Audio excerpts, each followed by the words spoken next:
It started with a flicker, not a hallucination, not a dream, a flicker, a moment like a broken frame in a film reel. I was brushing my teeth in front of the bathroom mirror when the reflection shifted. Just for a second, my hand moved differently in the mirror than in real life. It wasn't much, maybe half a second, but I noticed. I chalked it up to exhaustion. Work had been hell. Long days, sleepless nights. My wife Hannah had been distant too. Not cold, not unloving, just somewhere else in her head. I didn't press her. I figured we were both just tired. We'd been married for 4 years. Things weren't perfect, but I still thought of her as the best thing that had ever happened to me. She had that quiet confidence, the kind that made you feel calm just by being near her. And that smile, she didn't show it often, but when she did, it felt like the world paused for it. The next flicker happened 2 nights later. I woke up around 3 a.m. I didn't know why. No noise, no nightmare. Just wide awake, heart racing. I turned to look at Hannah. She wasn't there. The bed was empty. I found her in the living room, sitting in the dark, phone in hand. I stood there for a moment before saying anything. "You okay?" I asked. She jumped slightly, then turned toward me, clearly startled. "Yeah, I just couldn't sleep." I nodded, pretending not to notice how she tilted the phone away from me. "You coming back to bed?" "In a minute," she said, smiling. But it wasn't the smile I loved. It was hollow. That's when the dreams began. They weren't dreams exactly, more like memories, but not mine. In one of them, I was standing on a balcony with Hannah, except she was dressed differently. Her hair was shorter, her mannerisms subtly off, and I was different too. I looked like me, but I wasn't acting like me. I was colder, more commanding. The way I touched her, it was possessive. I woke up with my hands clenched and jaw tight. Over the next week, the dreams came more often. Sometimes I'd be looking at Hannah across the dinner table and remember a fragment of one. It was always the two of us, but not really us. A different version. In one memory, she called me by another name, James. My name is Eric. I started to get paranoid. Not about her cheating, but about reality itself. I started writing things down. What she wore each day, where she said she was going, what time she came home. I set up a small camera in my office. I told myself it was for security, but really I just wanted to see if I changed when I wasn't looking. Then came the night everything snapped. It was a Thursday. I came home early from work. Hannah wasn't expecting me. Her car was in the driveway, lights on in the house. I walked in quietly. The sound came from the bedroom, a soft laugh, her laugh. I froze in the hallway, every part of my body tightening. I moved forward on instinct, not even breathing. I pushed the bedroom door open, and I saw her, with me. Not me, but someone who looked exactly like me. His back was to me, shirt half off. Hannah sat on the bed laughing, touching his face. I couldn't move. I couldn't speak. My throat locked. The other me turned. We stared at each other. He didn't look shocked. He didn't yell or run. He just smiled. That same smile I always hated seeing in the mirror when I was angry. Cold, arrogant. And then he vanished. No door opened. No escape. One moment he was there, and the next, gone. Hannah screamed. She looked at me, truly confused. "Eric," she said, her voice trembling. "How did you—" I stepped back, heart slamming in my chest. "Who the hell was that?"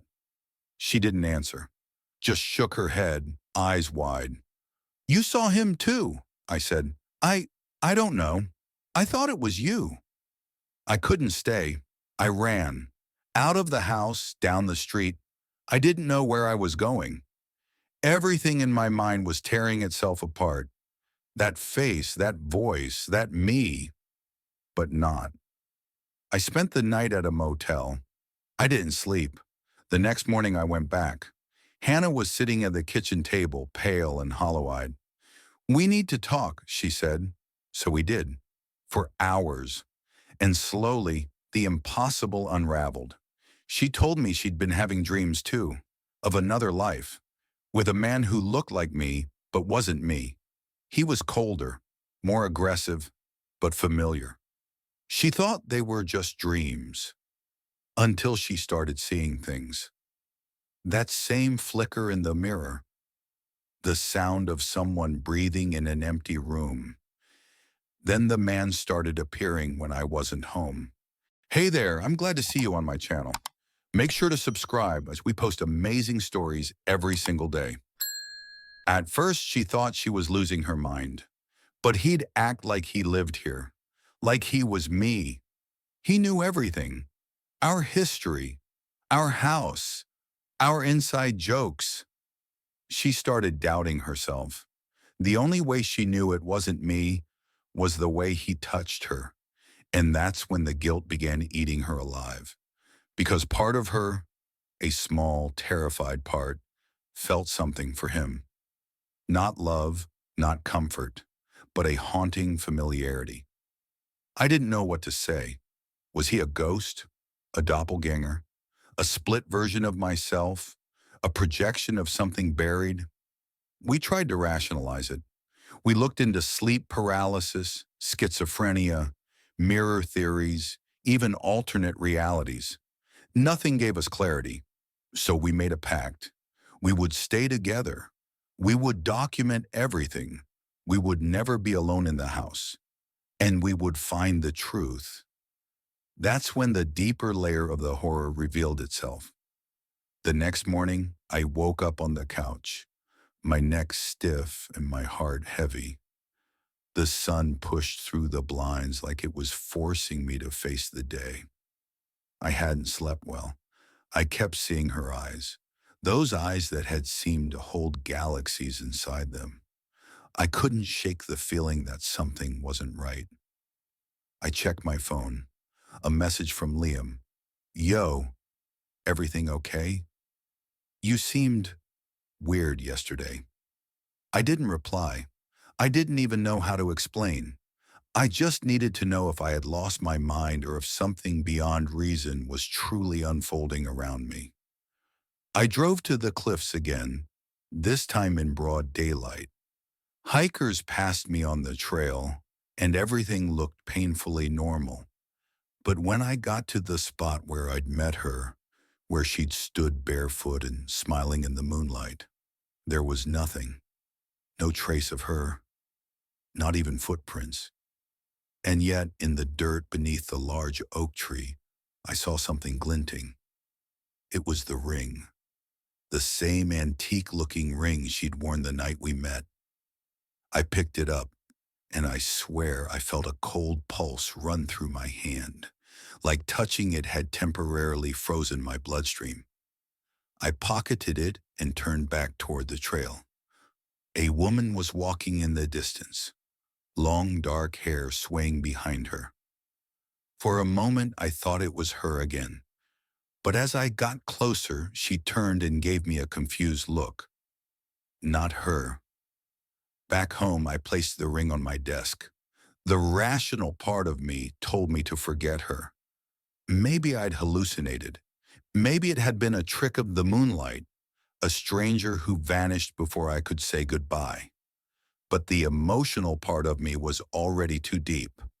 I needed answers. That night, I had another dream. Only this time, I was in her world. I stood on a cliff, but the ocean below was still, like glass. The stars overhead swirled into strange constellations. She was there, standing beside me, dressed in the same white dress. But her voice was different this time. "You shouldn't have come back here, Andrew." I tried to speak, but my mouth felt sewn shut. I reached for her, but the moment my fingers brushed her skin, I was thrown backward. The sky bent and the cliff crumbled. I woke up on the floor beside my bed, soaked in sweat, the ring clenched in my hand. This wasn't just obsession. This was possession. The next week passed like a blur. I stopped showing up to work. I barely ate. I kept dreaming about her, kept hearing her voice in the wind.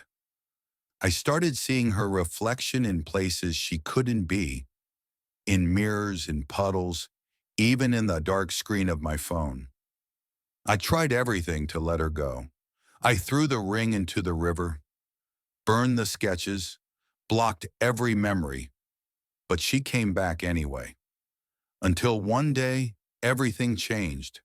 I got a message. It wasn't from a number I recognized. It just said, "You need to know the truth. Meet me where it all began. Sunset." I knew exactly where that meant. I drove back to the cliffs, heart pounding in my chest. The wind had picked up, and the ocean below looked angry, thrashing against the rocks. She was already there, waiting, barefoot, her hair blowing wildly in the wind, wearing the same dress as the night we met. But her face was different, not in shape, but in expression. There was no warmth left, just sadness. "You kept the ring," she said. "You saw me in your dreams because I called to you, and you answered."